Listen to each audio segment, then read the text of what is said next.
혈압이 높거나 당뇨병에 걸렸거나 지나치게 잘 먹고 살이 찐 어떤 사람들은 건강을 걱정해서 먹는 것과 마시는 것을 절제합니다. 자기 관리가 잘 되는 사람도 건강과 보기 좋은 몸을 위해서 적당한 운동을 하면서 조금만 먹고 마시며 절제를 하지요.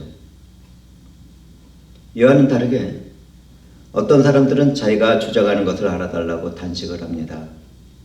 당신들의 생각과 요구가 이루어질 때까지 먹는 것과 마시는 것을 하지 않는 것입니다.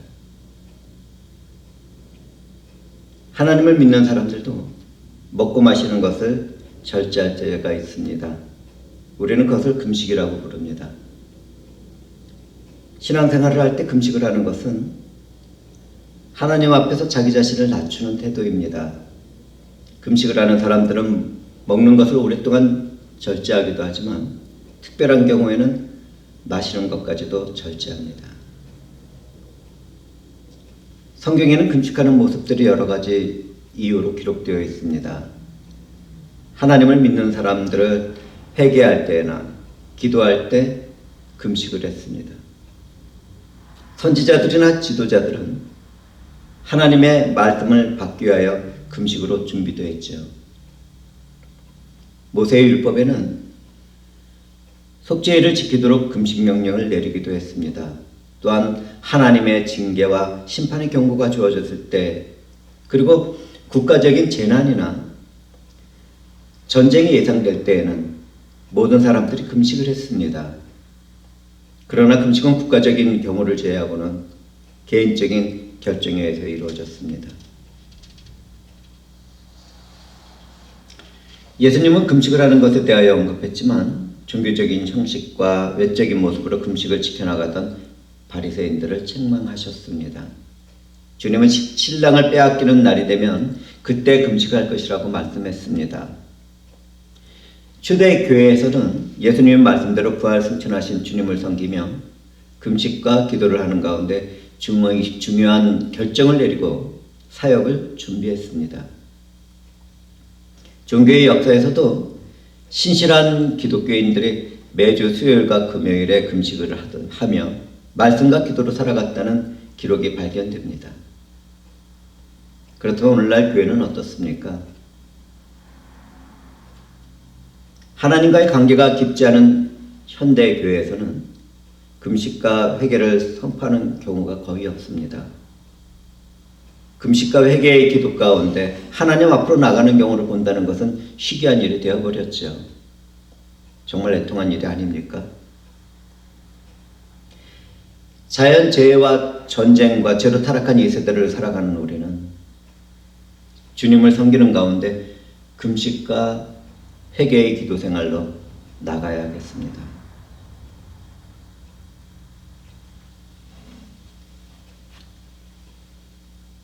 남유다에는 메뚜기 떼가 나타나서 추수할 곡물을 흔적 없이 다 먹어버리는 재앙이 있었습니다.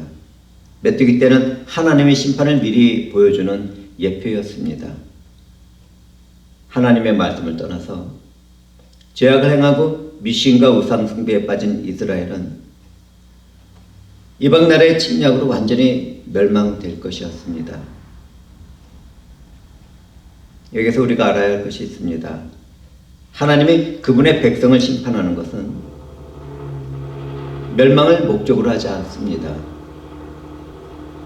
하나님은 경고와 심판을 통해 그분의 백성들이 회개하며 구원의 자리로 나오기를 바라십니다. 하나님은 메뚜기 재앙 가운데 있었던 그분의 백성들에게 요엘 선지자의 입을 통하여 말씀합니다.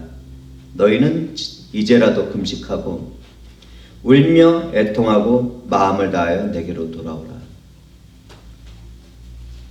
하나님은 여호와의 날에 받을 심판에서 구원하기 위하여 경고와 위로를 하고 계셨습니다. 여기서 우리가 받아야 할 교훈은 하나님의 임박한 심판을 피할 수 있는 유일한 방법은 회개뿐이라는 것입니다. 구약을 살펴보면 하나님의 백성들은 무서운 재앙이나 극심한 재앙 데 빠지게 되었을 때 옷을 찢어 자신의 애통한 슬픔을 표현했습니다. 그러나 이런 행위는 시간이 갈수록 점점 습관화되었죠. 종교적인 행동이 되어버렸습니다.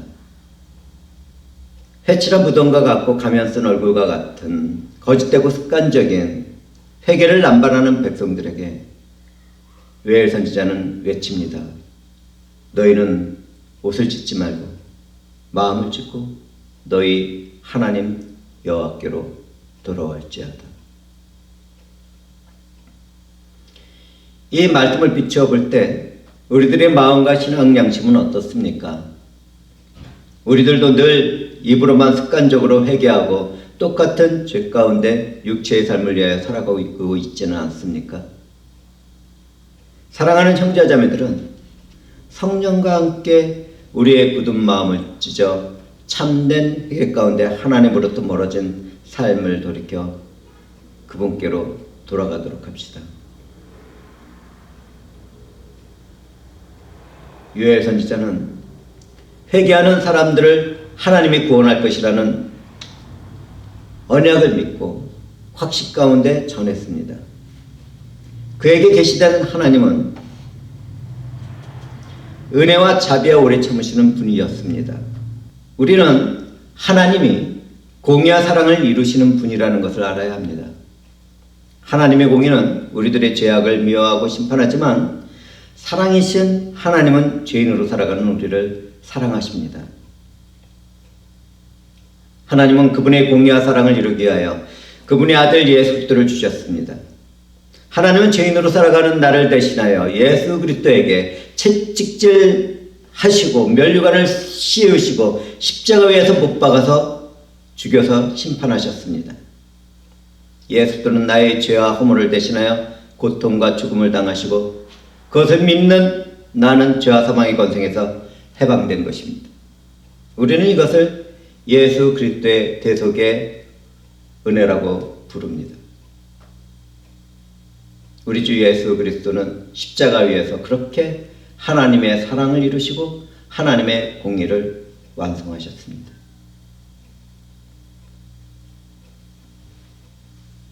요한 사도는 공의로운 하나님이 세상을 어떻게 사랑했는지를 선포하며 말하죠. 하나님이 세상을 이처럼 사랑하사 독생자를 주셨으니 이는 저를 믿는 자마다 멸망하지 않고 영생을 얻게 하려 하심이라. 하나님이 그 아들을 세상에 보내신 것은 세상을 심판하려 하심이 아니요 그로 말미암아 세상이 구원을 받게 하려 하심이라. 이 말씀이 예배를 드리는 무리들에게 임했습니다.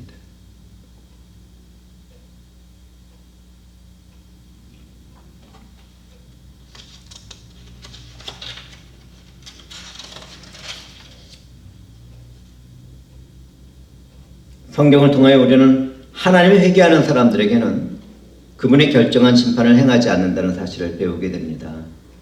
만약 누구든지 회개 가운데 말씀에 순종하여 살고자 한다면 하나님은 징계의 심판을 거두고 그분이 약속한 축복과 형통한 삶을 허락할 것입니다.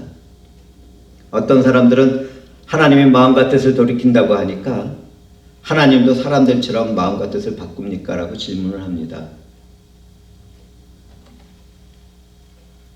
여기에 대한 대답은 하나님은 사람들처럼 아침과 저녁으로 마음을 바꾸시거나 변덕스러운 분이 아니라는 것입니다. 성경에서 하나님이 마음과 뜻을 바꾼다고 하는 것은 사람들이 이해하기 쉽도록 하나님의 성품을 사람들의 것으로 표현하는 것이죠. 요엘 선지자는 하나님은 회개하는 사람들에게 진노의 심판을 행하지 않고 복을 내려주실 것이라고 말씀을 전했습니다. 바울 사도 또한 신약에서 하나님으로부터 오는 복을 죄를 용서받은 구원으로 이해하고 있었습니다. 누구든지 죄를 자백하면 하나님은 그 죄를 용서하시고 모든 불의에서 깨끗하게 하십니다. 은혜를 베푸시는 하나님은 단 한 명의 죄인이라도 소홀히 여기지 않습니다. 하나님은 모든 죄인들을 회개하며 구원을 얻기를 원하시죠. 그렇기 때문에 하나님은 그분이 선택한 백성들을 구원으로 인도하는 과정에서 때로는 경고로 함께 하시고 때로는 회개를 요청하시기도 하십니다.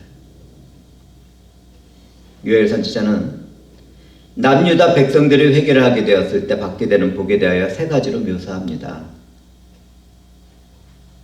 회개를 한다면 하나님은 그분의 날에 심판을 하지 않을 것입니다. 이것이 첫 번째 약속이죠. 회개를 한다면 메뚜기 재앙으로 인한 물질적인 피해는 완전히 회복될 것입니다. 이것이 두 번째 약속입니다. 회개를 한다면 소유와 전제의 재물을 받는 하나님과의 관계는 완전히 회복될 것입니다. 이것이 세 번째 약속이죠. 회개를 통해서 받게 되는 하나님의 축복은 오늘날 우리들에게도 동일하게 적용됩니다. 만약 누구든지 회개와 믿음 가운데 예수 그리스도를 나를 구원하신 주님으로 섬기며 살아간다면 하나님은 심판의 날에 이롭다고 선언하며 그분의 자녀로 받아주실 것입니다. 또한 메뚜기의 재앙과 같은 애매한 고난은 소멸되고 주님과 복음으로 인한 고난은 있겠지만 이 세상에서 물질적인 문제는 해결될 것입니다. 그리고 마지막으로 하나님은 그분을 신실하게 믿는 사람들에게 영광을 받게 하려고 고난을 허락하기도 하지만 형통의 복을 내려주시기도 하시지요. 그 가운데 하나님은 만나주십니다. 하나님은 회개와 믿음으로 살아가는 사람들을 위하여 완전한 화목제물인 예수들을 우리들에게 내어주셨습니다. 하나님이 우리랑 화목하시기 위하여 그 일을 행하신 것입니다. 만약 누구든지 참된 회개 가운데 하나님 앞으로 나가게 된다면 지난날 죄악은 용서를 받게 됩니다. 하나님의 심판에 임박한 가운데서도 회개를 하게 된다면 용서를 받고 하나님과의 관계가 회복되는 것입니다. 누구든지 예수를 나의 구원자이며 주인이라고 입으로 고백하고 마음으로 믿는다면 하나님의 자녀가 되고 그 나라와 의를 그리고 또 그 유업을 이어받게 되는 것입니다. 그런데 어떤 교회와 교인들은 하나님이 베풀어준 죄의 용서와 은혜를 가지고 도박을 하는 인생을 살아갑니다. 회개와 믿음도 없이 죄를 떠나서 하나님께로 향하는 것도 없이 구원의 은혜를 받았다고 하는 것은 자기 자신과 하나님을 속이는 것입니다. 교회에 속했다고 다 구원받는 것은 아니지요. 우리는 그렇게 회칠한 인생들이 되어서는 안 되겠습니다. 은혜가 임했다면 회개와 믿음 가운데 자신이 걸어가던 육체의 삶을 뒤로하고 하나님께로 향하고 있을 것입니다. 이때 형제와 자매들은 회개와 믿음은 우리가 결심하고 선택할 수 있는 것이 아니라는 사실을 알아야겠죠. 회심이라는 회개와 믿음은 성령으로부터 주어집니다. 회심이라는 회개와 믿음은 사람이 경험하지만 그 일을 이루어 주시는 분은 하나님이십니다. 어떤 사람들은 하나님을 부도덕하다고 쉽게 말을 하는데요. 그런데 이것을 알아야 합니다. 하나님의 영은 하나님을 부도덕하다고 희롱한 사람들에게 참된 회개의 시간을 주지 않을 것입니다.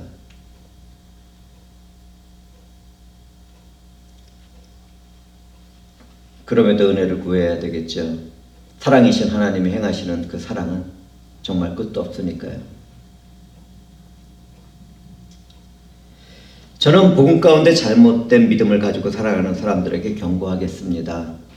육체의 삶을 살아가다가 내가 언제든지 회개하고 믿어서 천국에 갈 수 있다고 생각하는 사람들이 이 자리에 있습니까? 그렇다면 하나님이 과연 내게 회개와 믿음을 이루어 주실까를 심각하게 고민해 보아야 할 것입니다. 아울러 내가 회개하고 내가 믿을 수 있는 선택과 결정을 할 수 있다고 생각하는 사람이 이 자리에 계시다면 그 잘못된 믿음까지도 회개해야 합니다. 우리는 아무것도 할 수 없습니다. 100층이나 되는 높은 빌딩에서 떨어졌는데 그래서 죽었는데 그 위로 육중한 탱크가 밀고 지나갔다면 그 사람이 무엇을 할 수 있겠습니까? 인생이란 다 그와 같이 비참한 상태에 있습니다.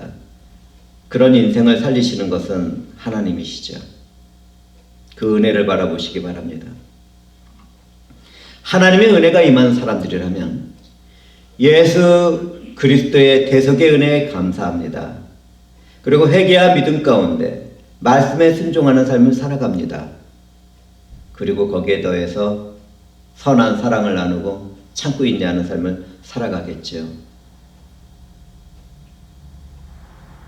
하나님의 은혜가 임했고 회개와 믿음으로 살아가는 사람들은 절대로 내가 결심해서 예수 그리스도를 믿었다, 내가 결단을 내려서 예수 그리스도를 영접했다, 이런 소리를 하지 않습니다.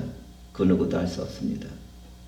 다만 주의 성령이 내게 임하여 내가 예수 그리스도를 믿게 되었고 그 은혜에 감사하고 하나님께 영광의 찬송을 드립니다라고 고백을 할 것입니다.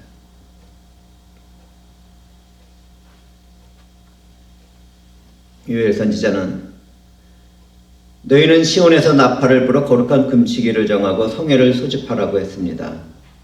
그렇다면 왜 시온이어야 합니까? 우리는 이사야 선지자의 말씀 안에서 그 대답을 찾을 수 있습니다. 뭐라고 하고 있냐면요, 많은 백성이 가며 이르기를 오라 우리가 여호와의 산에 오르며 야곱의 하나님의 전에 이르자. 그가 그의 길을 우리에게 가르칠 것이라. 우리가 그 길로 행하리라 하리니 이는 율법이 시온에서부터 나올 것이요 여호와의 말씀이 예루살렘으로부터 나올 것임이니라. 여기에 답이 있습니다. 이사야 선지자의 예언은 오순절날 예루살렘에서 방언으로 하나님의 큰 구원의 복음을 선포하여 성취되었습니다. 율법은 시온에서 나올 것이라는 것은 율법의 완성자인 예수와 그분의 복음을 말하고 있는 것입니다. 그렇습니다. 은혜와 사랑이 풍성하신 하나님께서는 그 시온의 일들을 예수 그리스도와 복음으로 완성하셨고 그 일들이 예루살렘 성에서 성령으로 선포가 되었습니다. 복음 가운데 거룩한 금식일을 정하고 성회를 소집하는 것은 회개의 집회로 나가는 것을 말합니다. 금식은 육체로 살아가는 생명을 유지하는 인간적인 노력을 중지하는 것인데요. 왜 그렇게 기독교인들은 육체의 일을 죽이려고 합니까? 그것은 하나님께 모든 것을 맡기겠다는 의지임의 표현입니다. 거룩한 금식일을 정하는 것은 공동체나 개인의 죄를 회개하고 하나님 앞에서 믿음으로 서기 위한 것입니다. 금식은 하나님 앞에서 개인적으로 행하는 것이지만 성회는 종교적인 차원에서의 집회를 갖는 것을 말하는데요. 요엘 선지자는 회개를 요구하며 특별히 성회를 소집할 것을 선포했습니다. 그는 공동체적인 회개를 요구한 것입니다. 그렇다면 오늘날 현대의 교회들은 어떻습니까?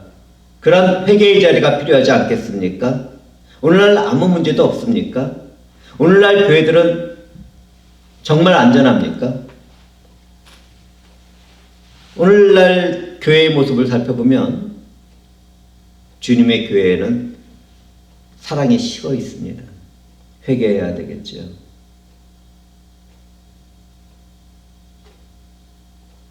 에베소서 교회가 그랬던 것처럼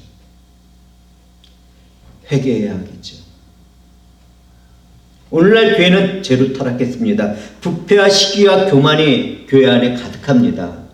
회개해야 되겠죠. 구원의 일을 하나님을 아는 지식을 가지고 논쟁을 삼으며 다른 사람들을 판단하고 있습니다. 경건한 능력을 잃어버린 교회는 경건의 모양만을 자랑하며 성령의 능력과 힘이 무엇인지도 모릅니다. 회개해야 하겠지요. 만약 내가 속한 단체에 이런 모습들이 보인다면 금식일을 선포하고 회개와 믿음의 자리로 모이도록 합시다. 우리 교회도 다름이 없어 보입니다.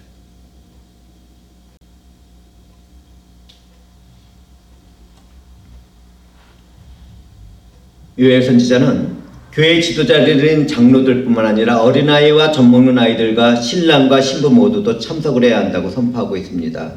그 금식의 날에 말이죠. 여기에서 우리는 백성들의 죄악과 운명에 있어서 상관없는 젖먹이들도 회개에 대한 모임에 참여해야 한다는 말씀을 살펴보고 있습니다. 또한 결혼을 한 사람들은 약 1년 동안 군 복무와 공식적인 임무에서도 면제를 받았는데 그 사람들도 회개의 모임에는 참석해야 했습니다. 이런 것으로 보아 모든 사람들이 금식과 회개로 모일 때는 죄되는 사람이 없어야 한다는 것을 배우게 됩니다. 만약에 누구든지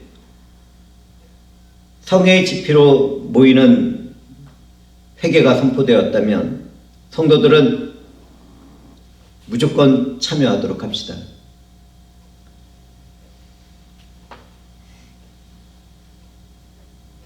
마지막 구절에 보면 요엘 선지자는 하나님을 섬기는 제사장들은 솔로몬이 건축한 성전 동쪽의 건물과 제단 사이를 오가며 울며 하나님의 백성을 불쌍히 여겨달라고 기도하라고 했습니다.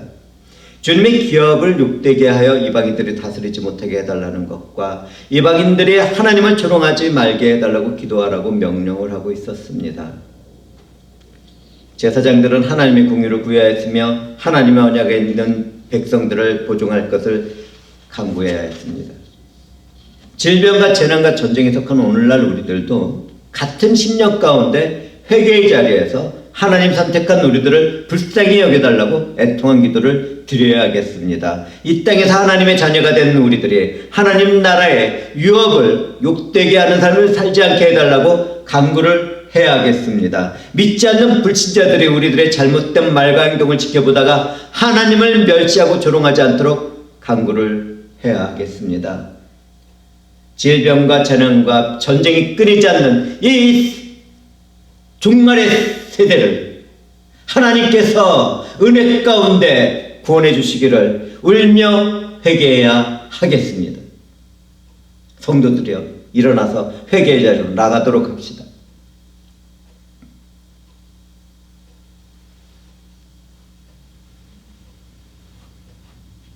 우리는 신랑 되신 주님을 잃어버린 날을 살아가기에 주님이 다시 오시는 그날까지 금식기도 생활도 해야 합니다. 누구든지 참된 회개와 기도로 모일 때는 옷을 찢는 형식적인 태도로 임해서는 안 됩니다. 마음을 찢고 내게 있는 죄를 고백하며 하나님의 심판에서 구원받기를 원해야 합니다. 교인과 교회를 위해서도 나라와 나라를 위해서도 그런 자리로 나가서 기도해야 합니다. 우리의 모두는 회개와 믿음으로 성령과 함께 죄의 길에서 떠나 거룩함과 경건함으로 살아가야 할 하나님의 백성들이며 자녀들이기 때문입니다. 하나님은 어둡고 죄로 타락한 세상에서 우리를 분리시키고 깨끗하게 정화시켜 나갈 때 징계의 수단을 사용하시기도 합니다. 하나님은 확실히 우리를 사랑하시지만 죄 가운데 살아가는 나를 세상과 분리하고 정결하게 만들시기 위하여 때때로 고난과 시련도 허락하십니다. 스스로 자기 자신을 살펴보시기 바랍니다. 나는 어떤 죄와 문제 가운데 실패와 좌절의 시간을 보내고 있습니까? 우리는 성경을 통해서 그분의 자녀들을 다루시는 하나님을 발견하게 됩니다. 성경을 살펴보면 하나님은 세상의 축복에 깊이 빠져있던 야곱을 세상과 분리시켜서 그의 삶을 온전하게 주장하셨습니다. 하나님은 육체의 삶을 살아가는 야곱을 그분의 뜻에 복종하게 만들며 사랑을 표현했죠. 그러나 그 형에서는 하나님을 미워했습니다. 그렇다면 하나님은 그 형 에서를 어떻게 미워하며 버렸습니까? 에서는 스스로 원하는 대로 자기 마음대로 살아갔지만 하나님은 그냥 놔두셨습니다. 방치했다 그러죠. 에서는 풍요로운 삶을 누렸습니다. 그런데 하나님은 그를 세상과 분리시키지도 않았고 성화의 삶을 살게도 하지 않았습니다. 에서는 자기가 죄의 길을 자유롭게 걸어갔습니다. 하나님은 에서를 원하는 대로 살도록 해서 망령된 사람의 본보기가 되게 하신 것입니다. 교회 안에서 나는 이렇게 축복받고 풍요롭고 평안하게 살게 되었다고 말하는 종교인들이 있습니다. 이렇게 종교인이라는 말을 들을 수 있는 사람들은 지금 에사에게 행하신 하나님의 말씀 앞에서 자기 자신의 모습을 온전하게 볼 수 있어야겠습니다. 그렇다면 사랑하는 형제와 자매들은 어떻습니까? 저를 포함해서 이야기하는 것입니다. 내 주변 사람들이 아무리 죄를 범하고 마음대로 살아도 세상에서는 풍요롭고 성공도 하는 것이 부럽습니까? 그런데 나는 조금만 잘못을 해도 하나님이 징계를 하고 회초리로 때리십니까? 고난과 시련 가운데 신음을 하고 있습니까? 그렇다면 기뻐하고 감사하시기 바랍니다. 내게 그런 일이 일어난다는 것은 거듭난 가운데 하나님의 자녀가 되었다는 확실한 증거인 것입니다. 하나님은 절대로 그분의 자녀들을 죄 가운데 망령되고 방탕한 삶을 살아가게 하지 않습니다. 그런데 어떤 사람들은 하나님의 오래 참으심을 이용하여 죄를 범하려고만 합니다. 하나님께 감사를 드리며 영광을 찬양하기보다 그분이 욕되게 되는 그런 삶을 사는 것입니다. 이런 사람들에 의하여 능력과 영광스러운 복음은 무기력해지고 공허한 말이 되어버립니다. 믿지 않는 사람들은 그런 것을 바라보다가 하나님을 모독하고 멸시하기도 하는데요. 바울 사도는 이런 사람들에 대하여 말씀을 다음과 같이 기록하고 있습니다. 하나님의 이름이 너희 때문에 이방인 중에서 모독을 받는도다. 우리는 이 말씀을 거울 삼아 자기 자신을 비춰보아야 할 것입니다. 내 삶에 경고의 심판이 주어졌습니까? 가난이나 질병이나 어떤 사고나 사건이나 문제 가운데 살아가고 있습니까? 그렇다면 우리는 하나님 앞에서 금식하는 가운데 회개의 기도를 드려야 할 것입니다. 회개를 한다면 하나님은 그분의 나라에 심판을 하지 않겠다고 약속하십니다. 또한 하나님은 메뚜기 재앙으로 인하여 물질적인 피해를 입었던 것들을 완전히 회복시키시는 분입니다. 무엇을 말합니까? 누구든지 회개를 한다면 하나님은 가난이나 질병이나 어떤 사고나 사건의 문제 가운데 있는 사람들에게 은혜를 베푸실 것입니다. 주 예수 그리스도와 복음으로 인한 고난은 받겠지만 이른 비와 늦은 비를 내리시며 영이 잘되게 하시고 영이 잘된 것 같이 범사에 형통할 삶을 누리도록 할 것입니다. 하나님이 소재와 전제의 제물을 받고 그분의 백성들과 관계를 회복했던 것처럼 화목제물로 희생된 예수의 이름으로 기도하는 회개를 받아 주실 것입니다. 주 예수 그리스도를 향한 믿음 안에서 하나님을 찾는 사람들을 만나 주시고 거룩한 교제를 나누어 주실 것입니다. 그런데 이미 나는 하나님을 사랑하는 가운데 예수 그리스도 안에서 살아가고 있습니까? 그렇다면 나는 고난과 시련 가운데 살아가는 형제 자매들에게 하나님께 받은 그 사랑을 나눠주고 있을 것입니다. 아직까지 회심을 경험하지 못한 형제와 자매들에게 회개와 믿음으로 나갈 수 있도록 믿음과 말씀을 통하여 도와주고 있을 것입니다. 또한 이 세상을 향하여 선하신 하나님의 사랑을 나누며 모든 일에서 참고 인내하는 그런 모습을 보이며 하나님께 영광의 찬송을 드리고 있을 것입니다. 누구든지 마음의 감동을 받았다면 다음 주 금요 기도회로 모이기 전에 함께라도 금식하며 회개의 시간을 갖기를 권면드리며 말씀을 마치겠습니다. 주 하나님께서 우리와 함께 하십니다. 기도하시겠습니다.